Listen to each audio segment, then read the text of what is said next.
Big changes are afoot in the Big Ten as Ohio State, the defending national champions, I hate saying that, but nonetheless, Ohio State loses its defensive coordinator, Jim Knowles, who was there for 3 years. He goes to Penn State. Michigan only plays one of the two, but nonetheless, there's going to be big changes in terms of what the conference potentially could look like this next year. Maybe, maybe not. Regardless, let's talk about the changing of the guard and how things are continuing to get cyclical within the Big Ten on this episode of Locked On Wolverines.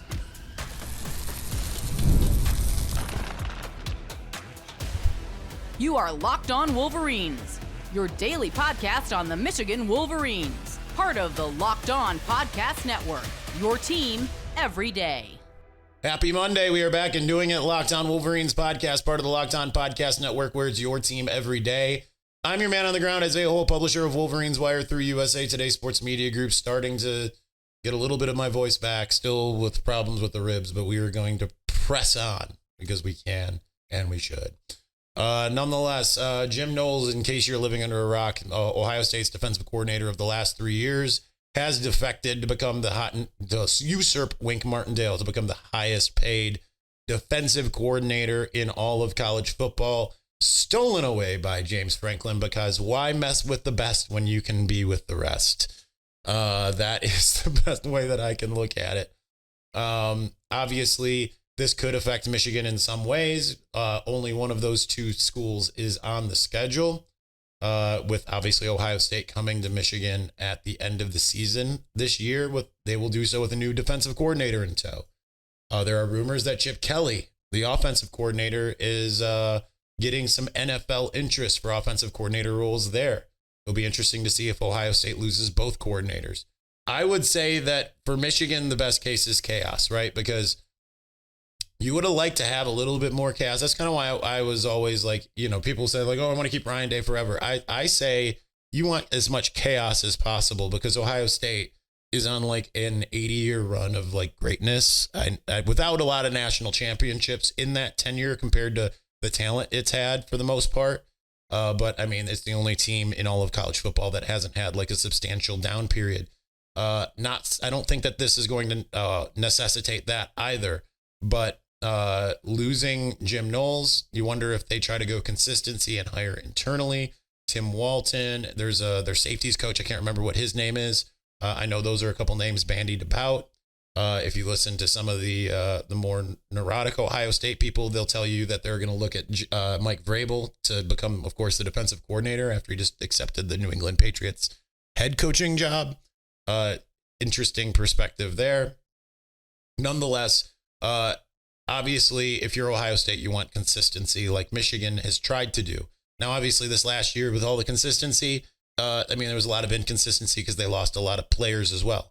Ohio State's going to be in a similar boat in some ways, right? It's going to be losing, I think, 8 players on its defense, starters.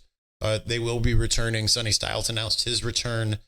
Davis and Igbenogson announced his return. And then obviously they still have Caleb Downs for another year. So, but as we've learned in Ann Arbor, sometimes that can work out great. You look at 2016 and 2017, defense was still among the upper echelon, but it had the consistency at defensive coordinator. But by changing defensive coordinator and having that many players depart, it'll be interesting to see how Ohio State keeps that together. Now, like I said, Michigan only plays Ohio State at the end of the year. They do not play Penn State, but Penn State and Ohio State do play each other somewhere in the mid-year. So that'll be interesting, especially because Penn State is trying to do what Michigan and Ohio State did the last 2 years, which is, hey, we're going to bring the band back together. We're going to try to run it back. We're just this close now that we're going to have veteran leadership and all of these things. They've got their offensive coordinator in Andy Kotelnicki. Now they bring in Jim Knowles. The only thing about bringing in Jim Knowles is he's not a quick fix. It usually takes him a year or two to kind of get things together.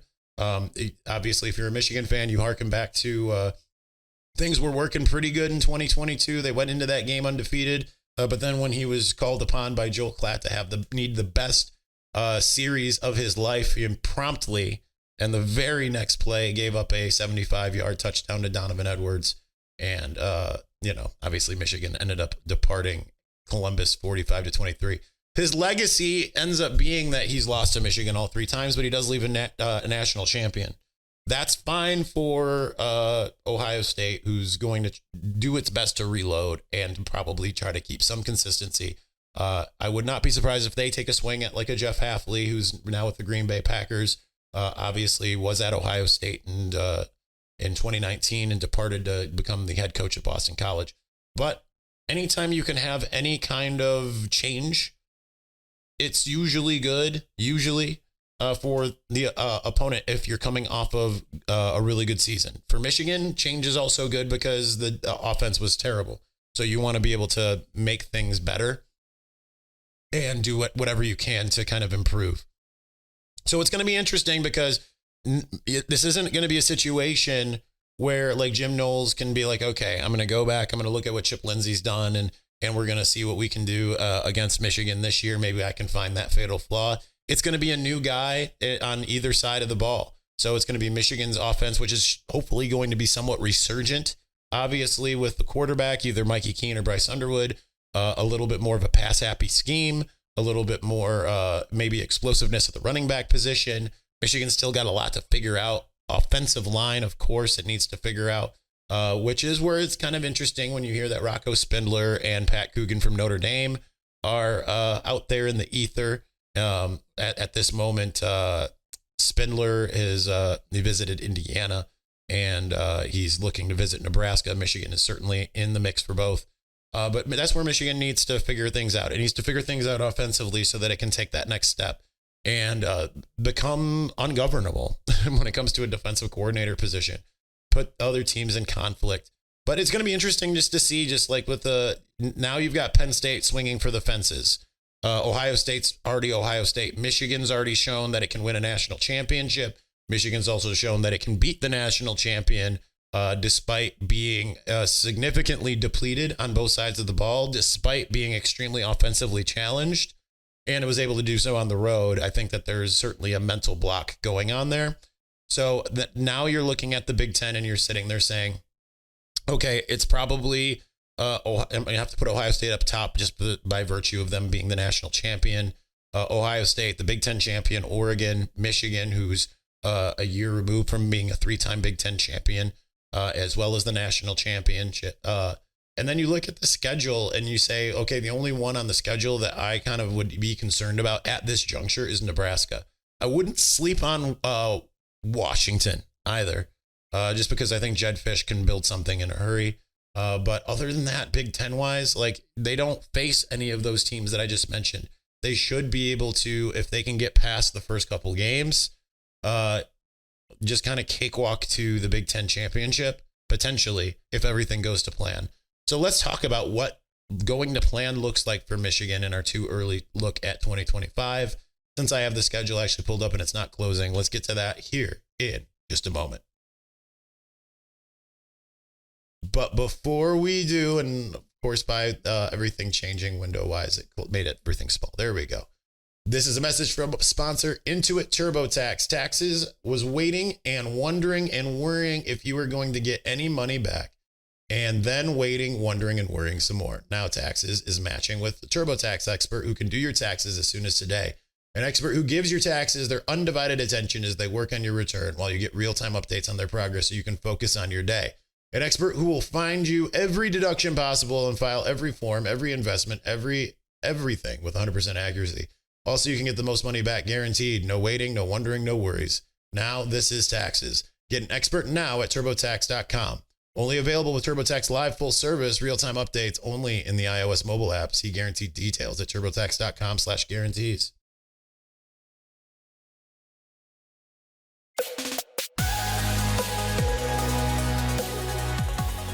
All right, I want to talk about the schedule a little bit since I have it pulled up and my computer's not closing this window out.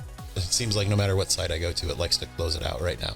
I got to figure out why it's doing that. That's very frustrating. It's Chrome and Safari both doing it.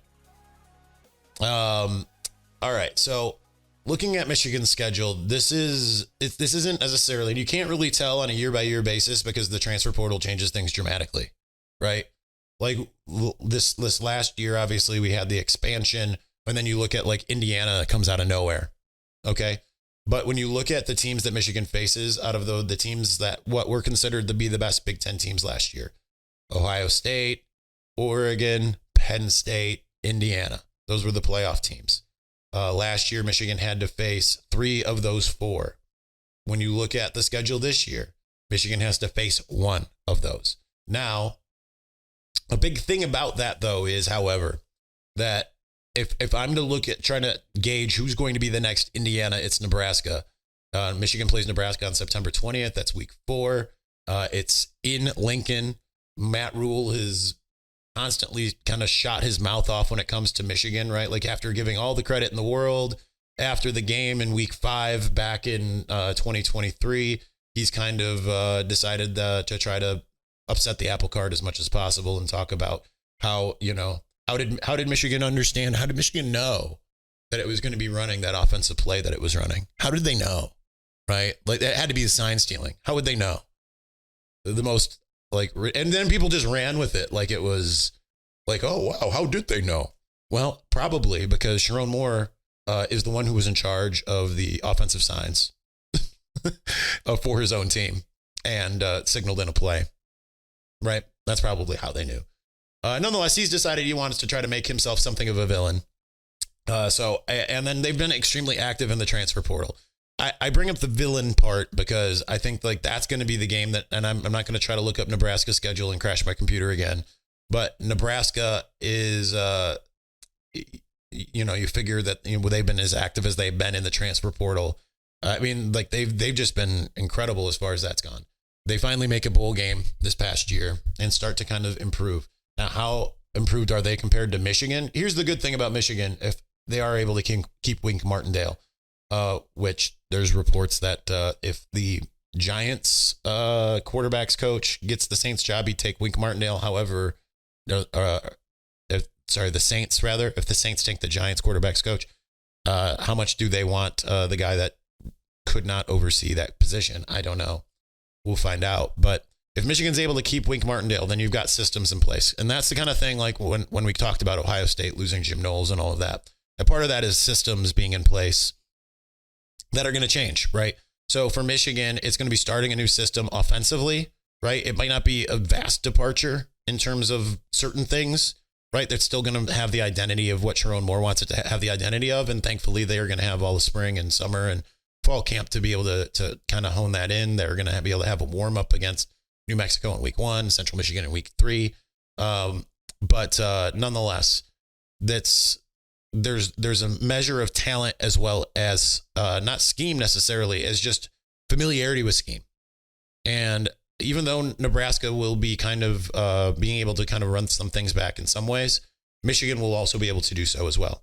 As much as Dylan Raiola and that offense is going to try to be high flying, Michigan's got the type of defense under Wink Martindale that should be able to slow them down in ways that they maybe aren't comfortable with, right?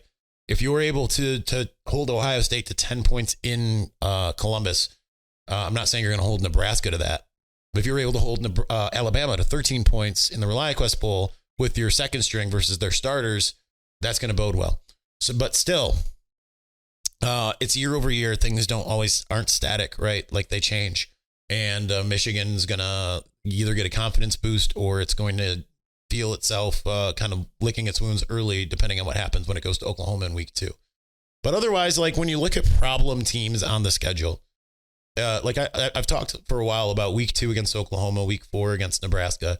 I mean, you still have a lot of teams that are certainly capable of beating you. You have one team on the schedule that did beat you last year in Washington.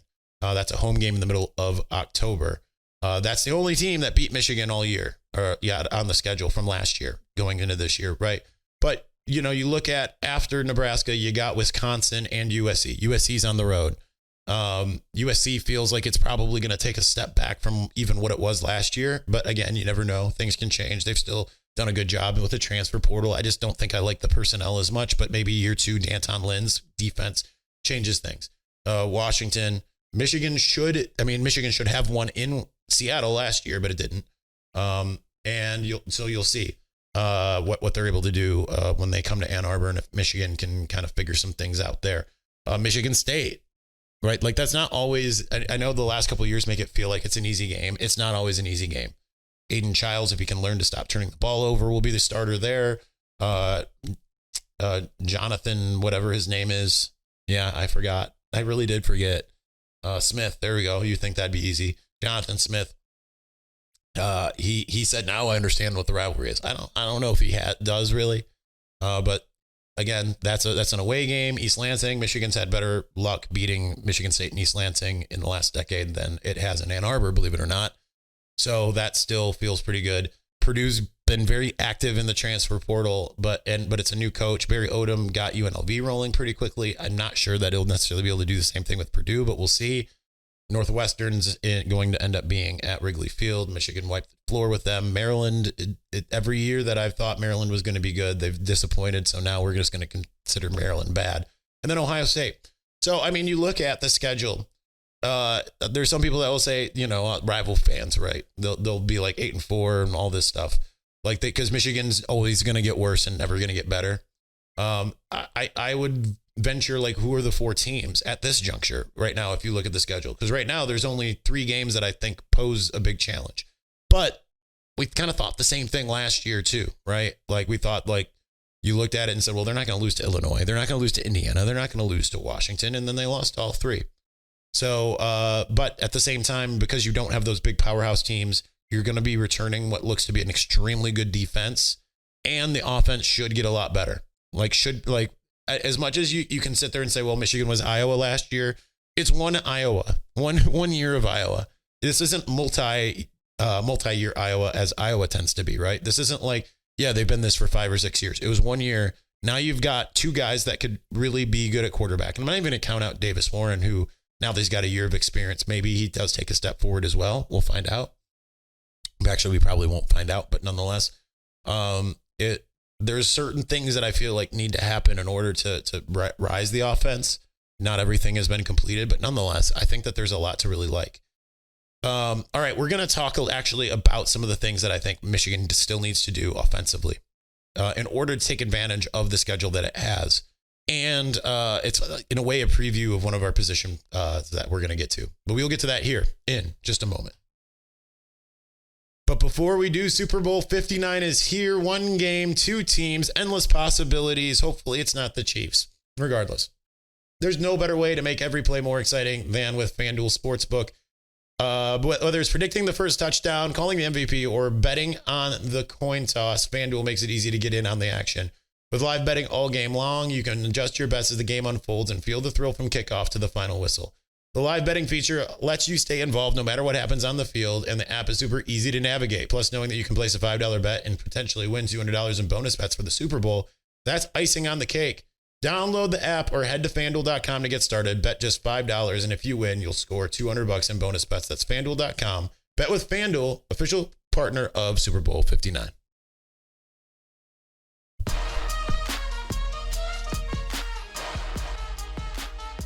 As I was reading that FanDuel ad there, it's kind of funny because I was just thinking, like, okay, I hate saying like, oh, no Chiefs, right? But like they've only got, I think, 1 Wolverine left in Mike Dana. There's 2 technically on the Eagles. One doesn't really play, and the other one is injured. Brandon Graham is the injured one, but Trevor Keegan, he could win a national championship and a Super Bowl in back-to-back years. Now, granted, he's not like a pivotal part of their on-field play at the moment, but you'd love that. I mean, he's my favorite guy as it is.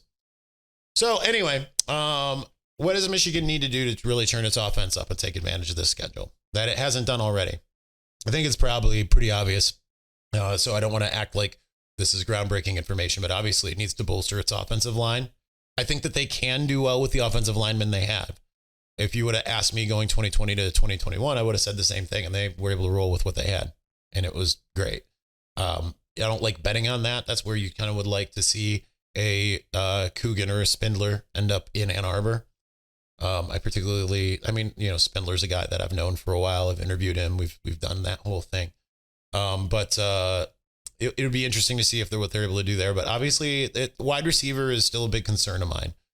I do think that with the Skylar Bell thing, it'll be interesting to see if he re-enters the portal after spring ball. It will be interesting to see because Michigan, that was not necessarily their top overall target in the transfer portal. I would still say that goes to Justice Haynes, but I'd say Skylar Bell was not too far behind him because they really, really like him. So it'll be interesting to see Right now they've got a couple. They've got a couple guys. Anthony Simpson, I think, was the wide receiver, and Donovan McCulley. They lose Tyler Morris, but there's a lot of, I would say, potential at the wide receiver position, right? Like, I don't think that normally you would sit there and say you could roll out with a Kendrick Bell, Peyton O'Leary scenario, no matter who's at quarterback, and say like, okay, they're going to take a big step forward.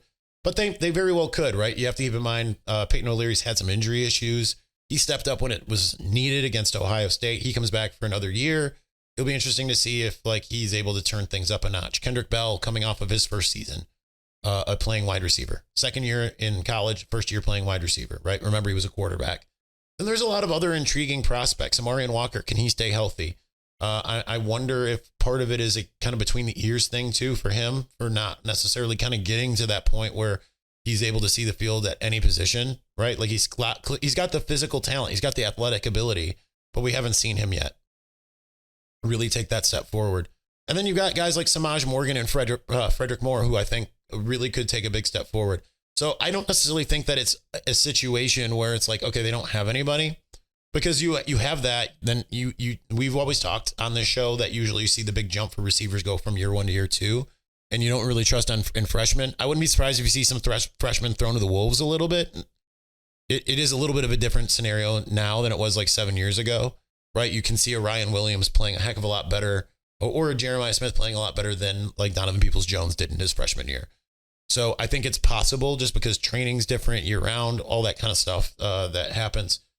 So it'll be interesting to see what they're able to get out of maybe an Andrew Marsh or a Jamar Browder, who are on campus early. But don't forget about Amarian Stewart and Shannon Goodwin. Shannon Goodwin got a lot of reps in, not necessarily any catches, but a lot of reps in the ReliaQuest Bowl.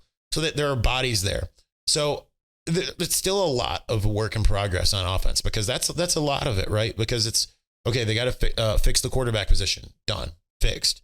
They got to fix the offensive line, and maybe fixed. I don't know if Lawrence Hattar and Brady Norton are necessarily the answers that you need there.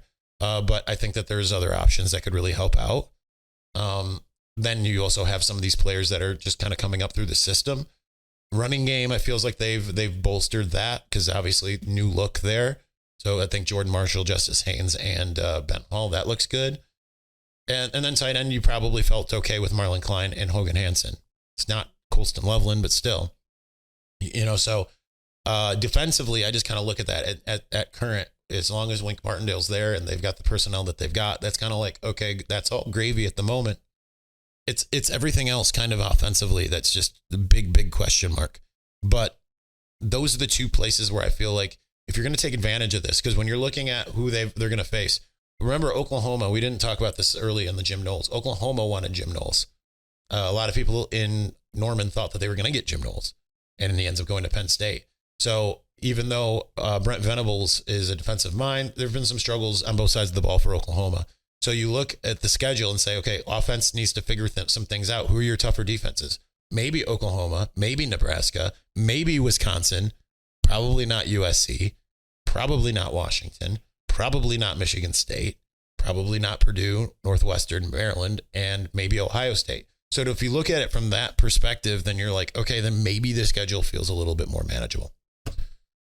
All right, that's going to do it for us today. Thank you very much for watching. Thank you very much for listening. We'll be back on Tuesday. We'll probably get back to our winter outlooks, and we'll go back to the defensive side of the ball if everything holds. That'll either be Tuesday or Wednesday. We'll get back to the mailbag on Thursday, and we'll go from there. So thanks for watching. Thanks for listening. Talk to you again soon. Peace.